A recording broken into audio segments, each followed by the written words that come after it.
Yeah. My favorite. It's Judd's Hockey Show.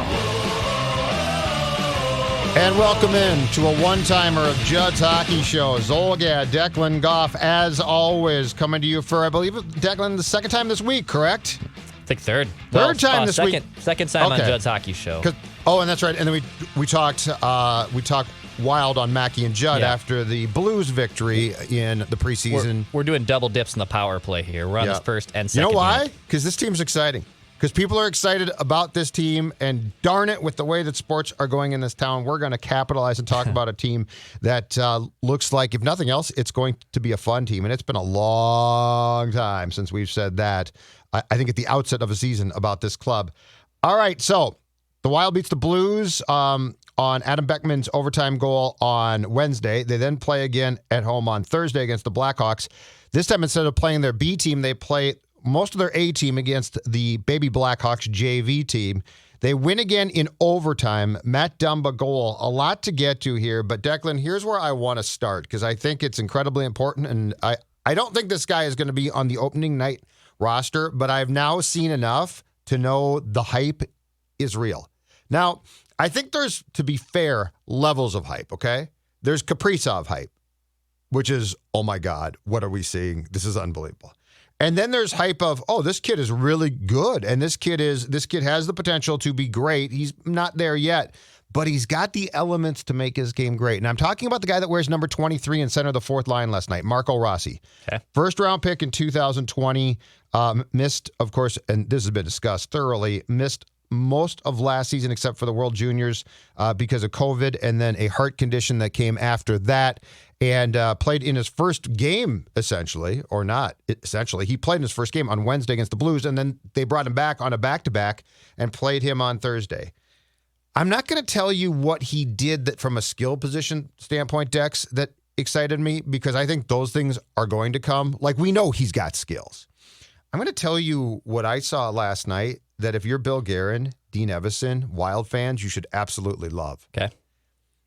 This guy is not a big man. He is not a big kid. He is listed, I've got it written down here somewhere. He's listed at, I believe it's 5'9", 185 pounds, okay? And like I did on Wednesday, I decided to just basically focus on individual players on the ice last night because I don't really care about how the game is flowing. Who cares? So I decided, okay, each shift I'm going to try and pick out a guy and just watch that guy play because there's tons of things that if you're watching the puck you don't see. Marco Rossi, my man, worked. He goes to the front of the net consistently, and I'm talking, and he's not this guy's size. I'm talking Joel Eriksson-Ek front of the net. Like, he is going and getting hit. He's pursuing pucks. He's going to the boards. And the great thing about that is not only does that show some guts that you like to see, but he's also more skilled than a lot of guys. Mm-hmm. So he's taking the puck away. If I'm not mistaken, last night around center ice, he created a scoring chance for himself by cherry-picking Kirby Dach, who's a big-time player prospect, young emerging player for the Chicago Blackhawks. And then here's the most impressive thing, and this is a very nuanced, you got to be into hockey, but this is a very small thing that I saw by just focusing on Rossi when he played on his shifts. The Blackhawks have, and I can't pronounce his name, so forgive me, in front of the Wild's goal. So this is in front of Talbot last night. Okay. The Blackhawks have a guy, I looked this up, a forward. He's a center as well. 6'4", 212 pounds. So we're talking about a big man here, okay? Marco Rossi went and basically tied him up and defensively performed his task at 5'9", 185 against this guy. So we're talking a huge difference in height. We're talking an enormous difference in weight. And he could have easily said, I don't think I'm really going to do this, or just have simply been overpowered. But he wasn't. There's a lot of things about this guy's game that I absolutely love. Yeah, I mean, his hype is legitimate. I mean, he went 9th overall to the Wild, but there was a lot of people who had him going top 5 in the draft 2 years ago, or in 2020, I should say. and the hype is legitimate. He is a prolific scorer at the OHL. He looked good in the World Juniors tournament, at least a few years ago. And his pedigree and his position is something the Wild have lacked basically their entire history of their franchise. I mean, the Wild have been around for 20 years, which is honestly crazy to say because time goes by pretty quickly. But they've lacked this legitimate prospect superstar. You know, Granlund had hype around him. You know, even guys like Kirill Kaprizov have had hype around him that delivered. But we've yet to really see a center come up through the ranks and have the legitimate pedigree and the projections that could honestly fare to hit. And Marco Rossi looks like he's going to be that guy. Now, I do envision that he'll most likely start this season in Iowa, and I'm sure people who are through this podcast or through this video on YouTube are even saying, what are you talking about? He's probably going to be one of the cuts. He's not going to make this team. Yeah, most likely. As we record this on Friday morning, he probably isn't going to make the opening night roster in Anaheim when the NHL regular season opens next week, but I don't envision him being in Iowa very long. He hasn't played regular NHL games or not NHL games, regular hockey games up until this last few weeks after his heart condition last year.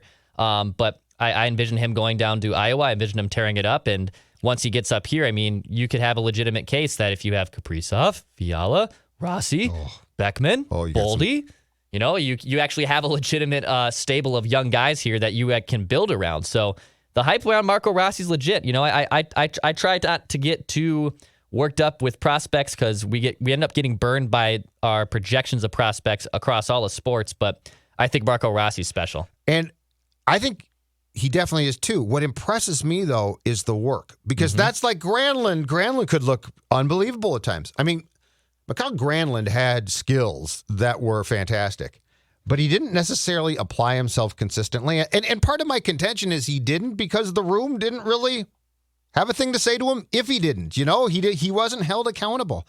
And what I loved about Rossi's game last night, it wasn't stealing the puck from Doc. It wasn't the fact that he actually should have scored off a beautiful pass. I think the play was from Fiala, if I'm not mistaken. It was a bang, bang, bang play, and Rossi was breaking down the slot and had a chance to basically just tip the puck past the goaltender, hit the post, but it was a really nice play. But it wasn't that stuff that excited me. It was taking on guys in front of his own net. It was driving to the Blackhawks net. It was doing things that a little guy could be like, that's not really my job.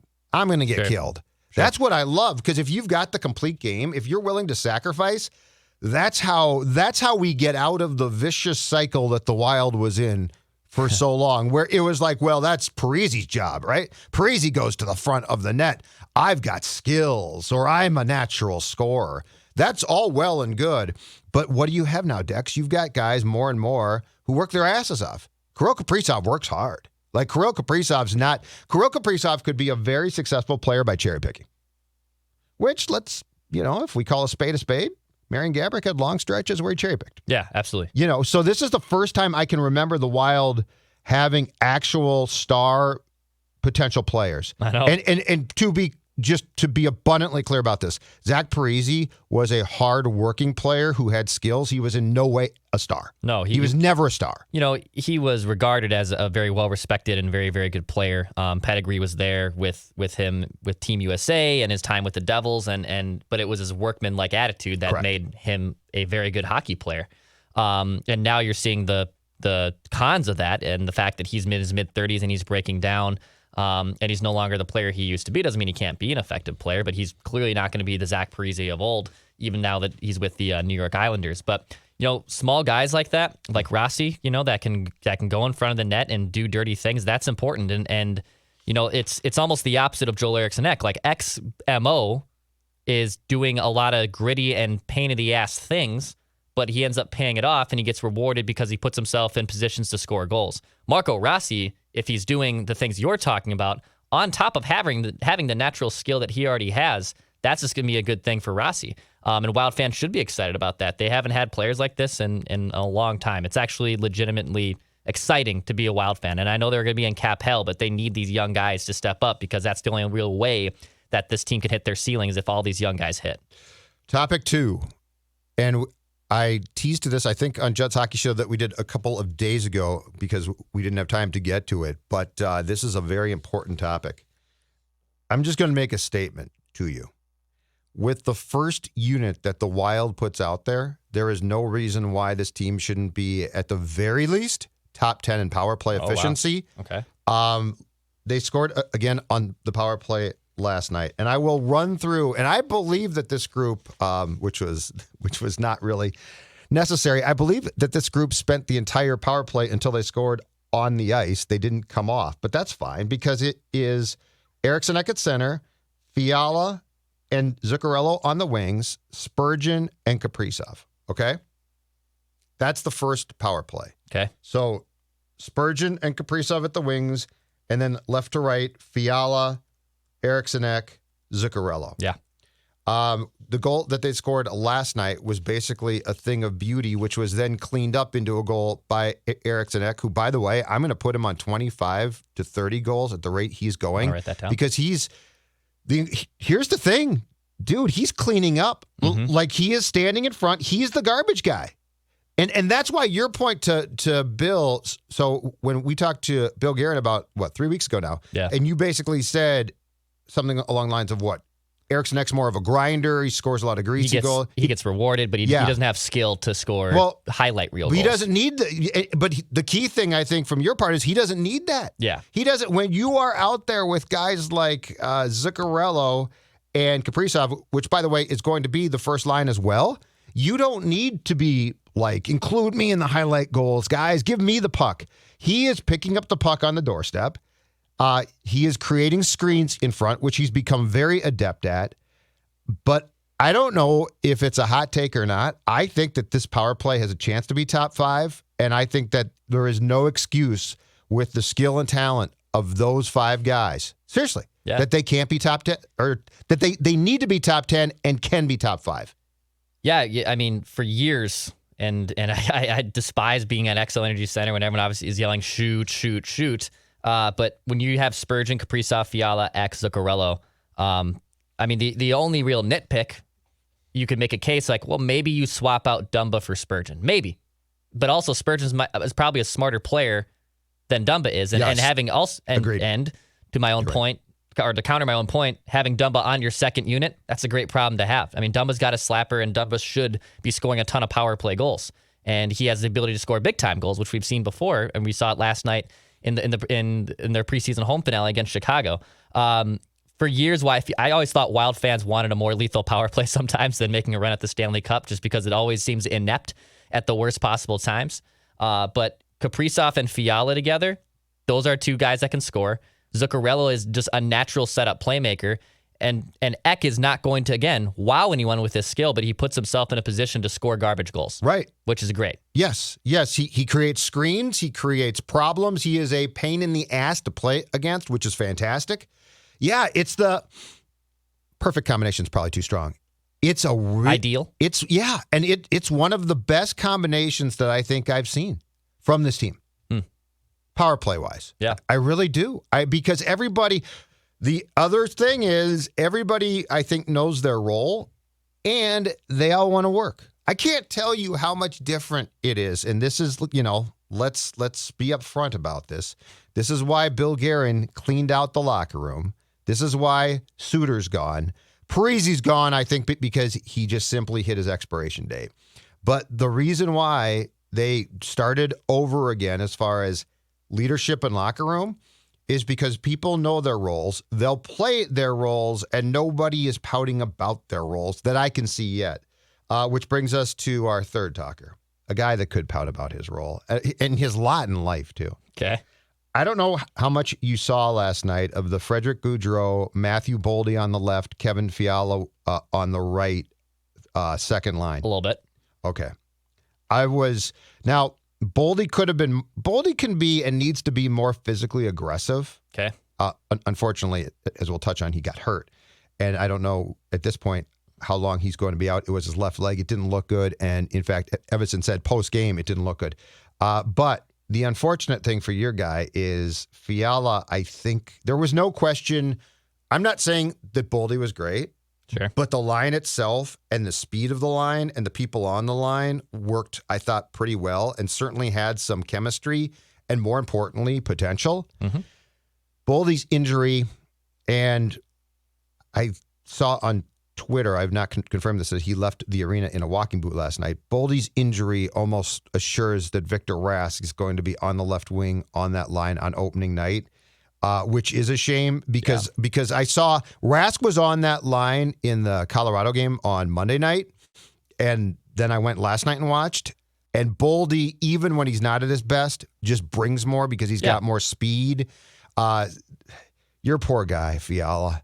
He can't catch a break. I really thought to myself, this could work. Like, this could work next week. Yeah. And now it's clearly not going to happen. Yeah, it's unfortunate. And some people, I saw some people think that, well, having Fiala, and you and I have kind of went back and forth and disagreed and or understood that what is the second line, what is the third line. Because if you're just looking at projections analytics, Fiala on a third line sounds like, oh, you can hide a playmaker on a third line. To me, the Hartman, Greenway, Foligno line is more of a natural third line. It is. And you look up and down a line chart, you might see those guys as number 2 on the line chart, when in reality, they're more of a checking and a third line. With Fiala, though, it stinks because I think he just got so much talent and so much potential. Not even potential. His potential has already come to fruition. He plays with his hair on fire, and this team needs a player like that. And for whatever reason, they blackball him a little bit and put him in a third line role, where at least he's getting top power play unit time. That's important. I mean, I would be even more upset if he wasn't getting top power play time. But as we saw even in the playoff series against Vegas, because he was noticeable in that series, but he was trying to do so much, but you knew he needed help. And I know I kind of trashed Frederick Gaudreau a little bit when we were talking about these lines earlier this week, but look, Frederick Gaudreau is probably gonna be fine. Like he's a fine bottom 6 guy, but in terms of unleashing Kevin Fiala, I just don't know, putting him and then also Victor Rask as his flanks or as his line mates is the best possible solution to get Kevin Fiala going. So I like the more that I watch Gaudreau play, I like him. He's got some speed. Like he actually, with Boldy on the left wing, that line looked good. I liked it. Okay. And Boldy did not have, before he got hurt, a great game.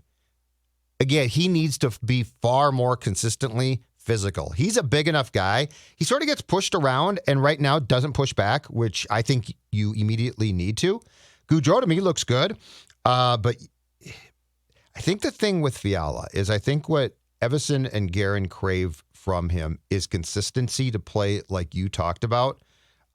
Monday, he played ticked off. Like he was going. Last night, I felt it dropped off a little bit. And I think what what they want is, because Kevin sees himself as a step down from Kaprizov, which is fair. That's fair, yeah. I think what they want from Kevin is to say, okay, that's fine, but then watch Kirill play and mirror the intensity Kirill brings. I mean, how many shifts does Kirill take off? Last night, it's a preseason game. He is playing keep away from the Blackhawks. Now, yes, it was a B squad, and yes, Kirill is far superior, but he doesn't take any shifts off, I don't think. It's incredible. The playoffs are a very difficult place to succeed. It wasn't that Kirill dogged it against the Golden Knights. It's that's a tough place to succeed. But I think that's what they really crave from Kevin, is the attitude that Kirill brings, because the skill is where the skill is. Yeah, and I'll disagree with you. I don't think it's the intensity they want from him, because I could make a serious case Kevin Fiala has more intensity than Kirill Kaprizov. I can make a case about that. It's what they want from Kevin to mirror Kirill is detail.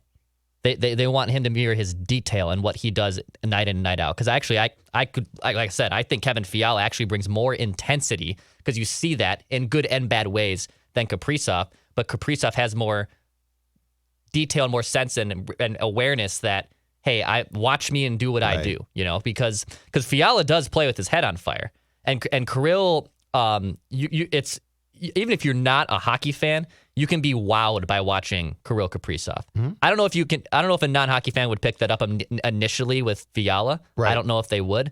But I know what you're saying, that they want him to mirror that attention to detail that Kirill has. When Kevin is playing intense, it is probably among the tops on the team. The problem is it's not shift after shift after shift. His consistency is what they want. There you go. Which is why they probably don't need him to play at the level of intensity he does when he's really PO'd. They probably, if that comes down a notch or two and he can just keep it flatlined not in a bad way, flatlined of that intensity, that's what they want. consistently, and they don't get that from him. And I think that's what frustrates them, and that's why he's being put on the PK, because they're trying to look for ways to basically take a match and put it below his butt and say, look, dude, grab the chance here. And he has every financial reason to do exactly that. Oh, he will, too. He does. Last thing. Mm-hmm. And I don't know if it's because I watched it last night and it's recency bias or I just was focused on it more. He scored the game-winning goal in overtime. But Matthew Dumba's passing last night and Matthew Dumba's play was outstanding. And now he did get called for the hook that resulted in the penalty shot, which, by the way, looked like a late hook to me. I'm not sure that's a penalty shot. But anyway, it's preseason. Who cares? But his passing last night and I thought his play was really good. And I'll give you one in particular that I absolutely loved. He made a stretch pass to launch Marcus Foligno on a breakaway from behind his own net that was reminiscent of the passes that Kevin Love used to make to teammates, the court long passes. Sure. It was the same type. It was perfect. And it was on Foligno's stick, and he didn't score, but he still had a great scoring chance and just got stopped by the Blackhawks goaltender. But Matthew Dumba's overall game, so not just the OT goal, Matthew Dumba's overall game last night really impressed me. And if this is going to be him, this goes up a notch now for sure. For sure. Yeah, he's always, I think, had the ability to be an offensive player and make sexy plays like that. But it's been his defensive warts, and which have improved, by the way. I'm not saying that he's still a liability defensively like he used to be, because he's not. But he has a tendency to sometimes maybe make a boneheaded play, i.e. that penalty shot that Chicago drew. But if he is, when he's locked in, and also his clutchness, I mean, I know it's preseason, but that was the 7th, I think, game-winning goal, if you want to include the 6 that have happened in regular season or overtime for Dumba. So he just has a knack for being clutch at the best moments. That's a good sign. Matt Dumba, the Wild need Matt Dumba to finally kind of break out of being snake bitten for the last few years and be the player that we've seen before. So, yeah, I'm excited for him, and that was a hell of a play, and I'm excited for what he does this season. All right, awesome. So the Wild will wrap up the preseason on Saturday night against the Blackhawks in Chicago, and then they begin the regular season next week in Anaheim. We will have plenty more on Judd's Hockey Show. Hope you enjoyed this one-timer. Declan? Bash.